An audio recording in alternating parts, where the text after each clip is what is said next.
안녕하세요. 산물가게 구독자 여러분, 건설에 대해 심도 있는 이야기를 전해드리는 더 도슨트, 오늘의 도슨트를 맡은 심재훈 프로입니다. 안녕하세요. 저는 박선경 프로입니다. 오늘 저희가 좀 특별한 곳에 나와 있는데요. 박선경 프로님, 삼성물산을 대표하는 이름이 뭐죠? 아무래도 레미안이죠. 그렇죠. 레미안이죠. 오늘은 앞으로 레미안 하면 가장 먼저 떠오르게 될, 그리고 레미안을 대표하게 될 레미안 원베일리 현장을 소개해 드리고자 합니다. 베일리는 유럽 중세시대 성에 영주와 그 가족들이 거주하던 성의 중심부를 뜻하는 단어인데요. 그래서 원베일리는 하이엔드 주거 공간을 갖춘 시설이라고 할 수 있겠습니다. 특별한 이름을 붙인 만큼 다양한 공간과 다양한 아이템들이 녹아 있는데요. 디자인과 시공 모든 면에서 심혈을 기울였다고 할 수 있죠. 네, 원베일리는 가면이 각각 다른 환경에 접해 있는데요. 각 경관의 특색에 따라서 다른 디자인 컨셉을 적용하였습니다. 특히 원베일리의 아래쪽에는 고속터미널이 있고 원베일리의 위쪽에는 한강이 있는데 이 두 곳을 연결하는 길이 원베일리에 있는 거 박선경 프로님 알고 계시죠? 네, 그럼요. 복합 문화가로를 통해서 보트몰에서 반포 한강공원까지 한 번에 갈 수 있잖아요. 비가 오거나 눈이 오더라도 편안하게 갈 수 있고요. 그냥 가는 게 아니라 갤러리처럼 작품들을 감상할 수도 있잖아요. 서울의 24시간이라는 주제로 각각의 아티스트들이 멋진 그림을 그려놓았습니다. 그림을 보면서 걷다 보면 어느새 짠! 하고 한강이 펼쳐지는 거죠. 원베일리 프로젝트는 거의 축구장 20개 크기의 초대형 현장이기도 했고 도심지 한가운데 위치하기도 했습니다. 또 한강변과 올림픽대로를 방음벽 하나를 사이에 두고 위치한 현장이다 보니까 공무팀으로서는 챙겨야 될 것들이 되게 많은 어려운 프로젝트이긴 했는데요. 시공팀에서도 챙길 것이 아주 많은 어려운 프로젝트였을 것 같습니다. 어떤 점들이 어려우셨나요? 네, 시공팀에서는 물과 바람, 그러니까 수철이랑 풍화중이 가장 큰 이슈였는데요. 저희가 모래 지반이다 보니까 한강 수위가 조금 높아지거나 비가 많이 오면 대규모의 양수 작업을 벌여야 했습니다. 그리고 저희 터파기 할 때 포탄도 발견됐었잖아요. 6.25 때 사용되었던 불발탄이 현장의 터파기 단계에서 발견되기도 했었습니다. 군에 신고를 했더니 군에서 아주 가벼운 차량과 가벼운 장비들로 편안하게 처리하는 것을 보고 좀 신기했던 기억이 있네요. 시공팀에서 또 다른 특별한 기술들도 많이 도입했었는데요. 오늘 소개시켜드릴 생각을 하니까 조금 떨리네요. 박선경 프로도 저도 2020년 현장이 처음 시작할 때부터 같이 이 현장에 배정을 받아서 근무를 했었는데요. 시작할 때부터 현장에 있었으니까 에피소드도 많고 보여드리고 싶은 점도 참 많은 것 같습니다. 시공과 디자인, 여러 자랑할 만한 거리들을 콕콕 집어서 보여드리고 싶은데요. 프로님, 어디를 가장 먼저 가보는 게 좋을까요? 아무래도 랜드마크 타워가 좋지 않을까요? 랜드마크 타워요? 네. 그럼 한번 가보시죠.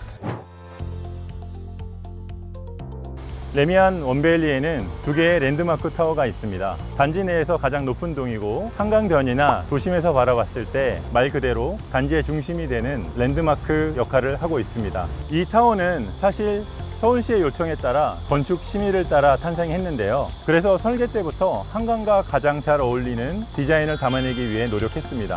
특히 건물의 사면을 커튼홀 룩으로 마감하여 사면이 모두 유리로 이루어져 있어 한강의 물빛을 잘 담아낼 수 있는 디자인을 완성할 수 있었습니다. 옥탑에는 한강의 물결을 상징하는 경관 조명도 설치되어 있습니다. 이 커튼홀 벽체를 자세히 보시면 세로로 유리창을 지지하고 있는 멀리언이라는 구조물을 살펴보실 수가 있습니다. 랜드마크 타워는 이 멀리언을 강조해서 멀리서 봐도 우뚝 서 있는 것과 같은 어디에서도 가장 먼저 눈에 들어오는 구조물이 되었습니다.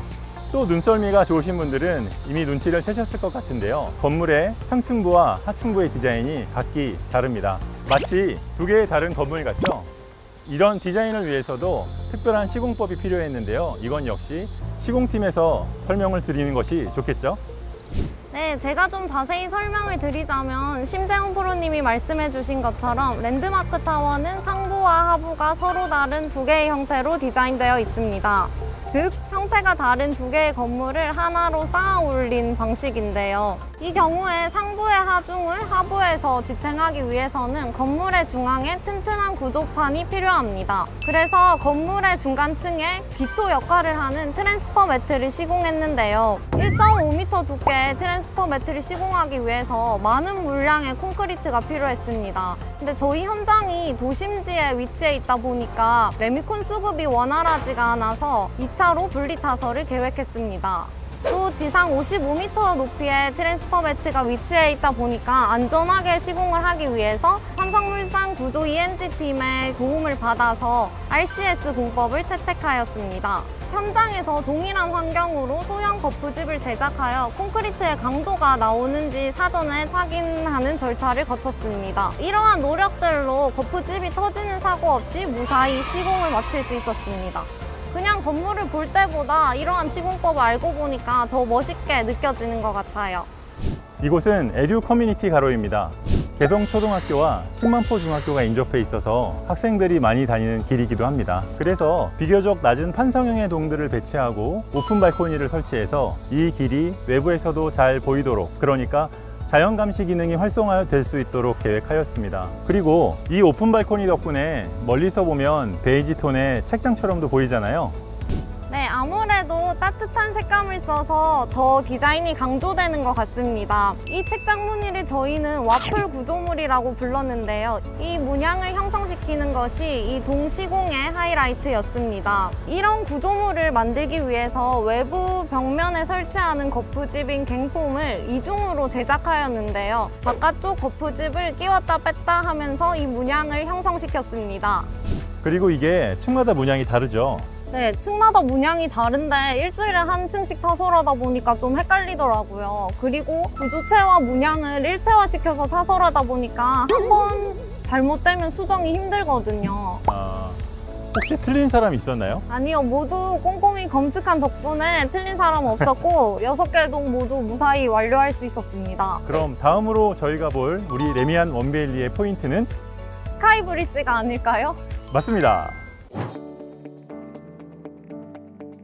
스카이브리지는 원베일리에서 제가 가장 좋아하는 공간인데요. 사실 스카이브리지라고 하면 아주 고층에서 까마득히 내려다보거나 멀리 보이는 그런 구조물들을 생각하시기 쉽겠지만, 레미안 원베일리의 스카이브리지는 저층에 위치한 것이 또 다른 매력 포인트라고 할 수 있을 것 같습니다. 첼리투스나 레미안 용산 더 센트럴의 스카이브리지는 고층에 위치한 반면, 우리 스카이브리지는 비교적 저층에 9층 또는 11층 높이에 위치하고 있다 보니까 한강의 풍경이 조금 더 가깝게 느껴지고 조금 더 선명하게 볼 수 있는 것이 저는 되게 좋았었습니다. 박성경 프로님, 이 스카이브리지는 시공 단계부터도 좀 특이한 시도를 하셨다고요? 저희 현장의 스카이브릿지가 비교적 낮은 층에 위치하고 있기 때문에 저희는 지상에서 먼저 조립을 해서 크레인을 통해서 양중에서 연결하는 선조립 크레인 양중 방식을 적용하였습니다. 시공하던 날이 기억이 납니다. 그 커다란 구조물을 달랑 들어서 띄어 올려 시공하는 것을 보고 참 어려운 공사를 쉽고 안전하게 아주 심플하게 공사하는구나, 이런 생각을 했던 기억이 납니다. 네, 그런데 실제로는 쉽지는 않았는데요. 주택 현장에서 700톤 크레인을 이용하는 것이 드문 일이다 보니까 저는 보통 50톤 정도의 크레인을 사용했었거든요. 그래서 이 700톤 크레인을 앉히기 위해서 별도로 10cm 정도의 콘크리트 타설도 했었고요. 그리고 저희가 한강변에 위치해 있다 보니까 바람의 영향을 많이 받아서 풍속도 1초마다 체크하면서 시공했던 기억이 납니다. 저희 스카이브리지 양중했던 날이 되게 더운 날이었었는데 많은 직원분들이 함께 나와서 구경해 주셨던 기억이 나네요. 우리 스카이브리지는 그때부터 구경하고 싶은 명물이었던 거죠. 여기서 한강을 보고 있으니까 곧 서울의 새로운 명소가 될 것 같은 생각이 드는데요. 스카이브리지는 전용 엘리베이터를 통해서 공공에 개방되고 있습니다. 한 번쯤은 직접 와서 보셔도 좋을 것 같습니다. 다음은 추도원 프로님이 스카이브리지를 포함해서 커뮤니티 시설 전체를 소개해 주신다고 하는데요. 추도원 프로님을 모셔보겠습니다. 저는 레미안 원베일리 커뮤니티 디자인을 담당한 추두원 프로입니다. 원베일리의 커뮤니티는 특히나 제가 애정과 자부심을 갖고 디자인한 공간인데요. 이렇게 직접 소개를 할 수 있어서 정말 기쁘네요.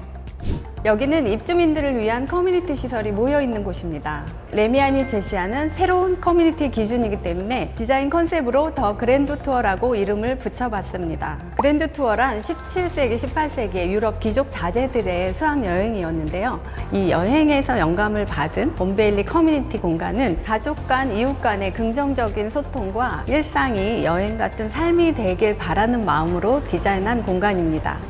원베일리 커뮤니티에서는 세계 여행지를 오마주하여 디자인 스토리를 불어넣었는데요. 커뮤니티에서 바캉스를 즐기셨으면 하는 마음으로 커캉스라는 단어도 만들었답니다. 로비 같은 경우에는 세계 경제와 문화의 중심이 되는 뉴욕을 테마로 했고요. 다이닝은 미식의 도시 파리, 수영장은 신들의 휴양지라고 하는 안탈리아를 연상할 수 있도록 연출하였습니다. 어떻게 보면 제 마음속 로망을 실현했다고 볼 수 있겠습니다.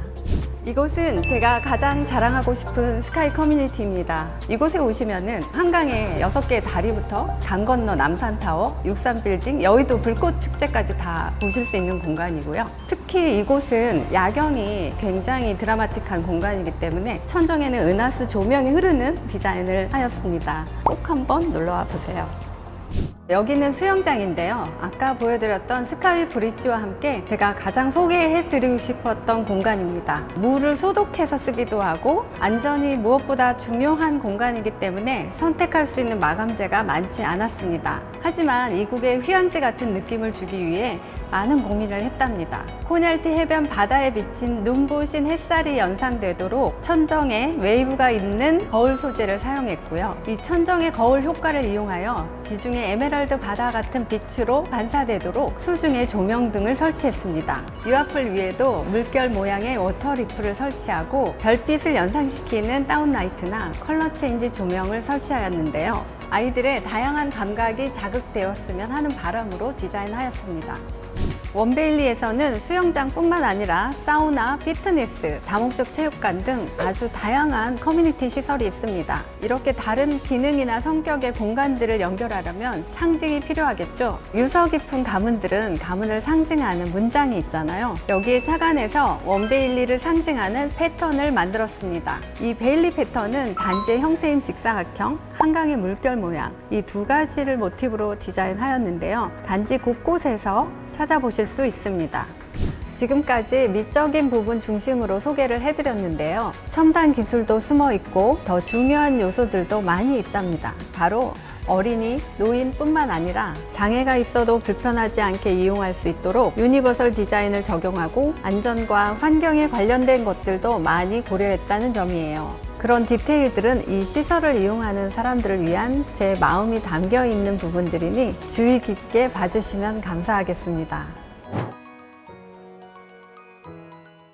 커뮤니티 시설에 관한 이야기까지 모두 다 듣고 나니까 레미안 원베일리를 처음부터 끝까지 정말 제대로 돌아본 것 같은데요. 특히 박성경 프로는 이 현장이 첫 현장이다 보니까 감회가 되게 새로울 것 같은데요. 사실 이렇게까지 힘들 줄은 몰랐는데 요즘 많은 분들이 미라클 모닝 만보 걷기 챌린지 이런 거 많이들 하시잖아요. 근데 저희한테는 그게 일상이었거든요. 그래도 이렇게 많은 직원분들과 함께 해서 잘 마무리할 수 있었던 것 같습니다. 네, 갓생 살기를 하고 싶으면 삼성물산에 들어오면 되는 거네요. 아, 네. 본의 아니게 4년 동안 갓생살이를 하면서 많은 것들을 느꼈었는데 오늘 이렇게 저희 현장을 소개시켜 드리니까 되게 뿌듯하고 감회가 새롭네요. 공무팀은 소통의 창구를 역할을 하다 보니까 저는 레미안 원베일리 며느리라는 닉네임을 달고 정말 노력을 많이 했던 것 같습니다. 더 도슨트 레미안 원베일리의 이야기는 여기서 끝이 아닙니다. 아직 소개해드릴 것이 남았으니 다음 편도 기대해 주시고요. 선물 가게를 구독과 알림 설정까지 하시면 더 빠르게 만나보실 수 있겠죠. 네, 좋아요와 댓글도 많이 부탁드립니다. 그럼 인사드릴까요? 여러분 안녕. 안녕.